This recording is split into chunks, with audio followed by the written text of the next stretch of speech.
Hi friends, എല്ലാവർക്കും ഒരിക്കൽ കൂടി ഏഞ്ചൽ സെറ്റിലേക്ക് സ്വാഗതം. ഇന്നിവിടെ സ്വീറ്റ് ഡയമണ്ട് കട്ട്സിൻ്റെ റെസിപ്പി ആയിട്ടാണ് എത്തിയിരിക്കുന്നത്. നമുക്കത് എങ്ങനെയാണ് തയ്യാറാക്കുന്നതെന്ന് കണ്ടു നോക്കാം. അപ്പോൾ അതിനാവശ്യമായി 2 കപ്പ് മൈദ എടുത്തിട്ടുണ്ട്. ഇതിലേക്ക് ആവശ്യത്തിനുള്ള ഉപ്പ്, കളറിന് ആവശ്യമായി 1/4 ടീസ്പൂൺ മഞ്ഞൾ പൊടിയും 2 സ്പൂൺ എണ്ണയും ചേർത്തൊന്ന് മിക്സ് ചെയ്തെടുക്കാം. നല്ലൊരു കരിയരിപ്പ് കിട്ടാൻ വേണ്ടിയാണ് നമ്മൾ എണ്ണ ചേർത്ത് കൊടുക്കുന്നത്. ഇനി ഇതിലേക്ക് ആവശ്യത്തിനുള്ള വെള്ളം ചേർത്ത് നന്നായി ഒന്ന് കുഴച്ചെടുക്കാം. നിങ്ങളുടെ കൈവശം കറുത്ത എള്ളുണ്ടെങ്കിൽ അതും ചേർത്ത് കൊടുക്കാവുന്നതാണ്. ഇപ്പോൾ ഇത് ചപ്പാത്തി മാവിൻ്റെ പരുവത്തിൽ കുഴച്ചെടുത്തിട്ടുണ്ട്. ഇനി നമുക്കിതൊരു 5 മിനിറ്റത്തേന് മാറ്റി വയ്ക്കാം. ഇപ്പോൾ ഒരു 5 മിനിറ്റ് കഴിഞ്ഞിട്ടുണ്ട്. ഇനി ഈ മാവ് നമുക്ക് ചെറിയ ഉരുളകളാക്കി എടുക്കാം. ഇനി ഈ ഉരുളകൾ ഓരോന്നും കനം കുറച്ചൊന്ന് പരത്തിയെടുക്കാം.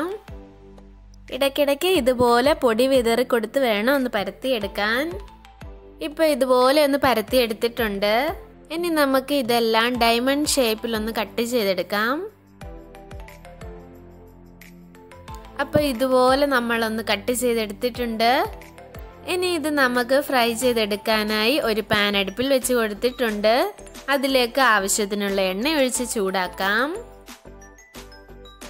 ഇപ്പോൾ എണ്ണ നന്നായി ഒന്ന് ചൂടായി വന്നിട്ടുണ്ട്.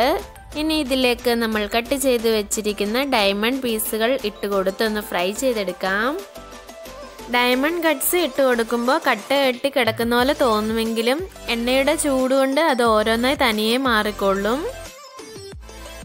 ഇതുപോലെ ഇതൊന്ന് കുമിളച്ച് വന്നതിന് ശേഷം ഇത് പെട്ടെന്ന് മീഡിയം ഫ്ലെയിമിലേക്ക് മാറ്റാം. ഇത് നന്നായി ഒന്ന് മൂത്ത് വാങ്ങാറാകുമ്പോഴത്തേന് ഹൈ ഫ്ലെയിമിൽ ഇട്ട് വേണം ഇതൊന്ന് കോരി മാറ്റാൻ. എണ്ണയുടെ അംശമൊന്നും ഡയമണ്ട് കട്ട്സിൽ പിടിക്കാതെ ഇരിക്കാനാണ് ഇങ്ങനെ ചെയ്യുന്നത്. ഇതുപോലെ തന്നെ ബാക്കിയുള്ള മാവുകളെല്ലാം നമുക്ക് ഫ്രൈ ചെയ്തെടുക്കാം. ഇപ്പോൾ എല്ലാം നമ്മൾ ഫ്രൈ ചെയ്തെടുത്തിട്ടുണ്ട്. ഇനി നമുക്ക് ഈ ഡയമണ്ട് കട്ട്സ് പഞ്ചസാര പാനിയിൽ ഒന്ന് വിളയിച്ചെടുക്കാം. അപ്പോൾ അതിനായി ഒരു പാൻ അടുപ്പിൽ വെച്ച് കൊടുത്തിട്ടുണ്ട്.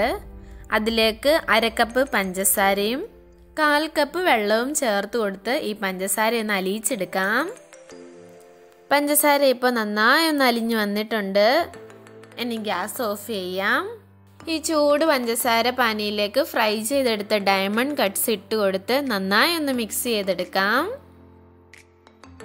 അപ്പോൾ നമ്മളുടെ ഡയമണ്ട് കട്ട്സ് ഇവിടെ തയ്യാറായിരിക്കുകയാണ്. ഇനി നമുക്ക് ഇത് മറ്റൊരു ബൗളിലേക്ക് മാറ്റാം. അങ്ങനെ നമ്മളുടെ ഈസിയും ടേസ്റ്റിയും ക്രിസ്പിയുമായ സ്വീറ്റ് ഡയമണ്ട് കട്ട്സ് ഇവിടെ റെഡി ആയിരിക്കുകയാണ്. അപ്പോൾ എല്ലാവരും ട്രൈ ചെയ്ത് നോക്കണം. ഇഷ്ടപ്പെട്ടെങ്കിൽ തീർച്ചയായിട്ടും ലൈക്ക് ചെയ്യുക, ഷെയർ ചെയ്യുക, കമൻറ്റ് ചെയ്യുക. ഇതുവരെ ചാനൽ സബ്സ്ക്രൈബ് ചെയ്തിട്ടില്ലെങ്കിൽ സബ്സ്ക്രൈബ് ചെയ്യുക. സോ നെക്സ്റ്റ് വീഡിയോ നമുക്ക് വീണ്ടും കാണാം. ബൈ.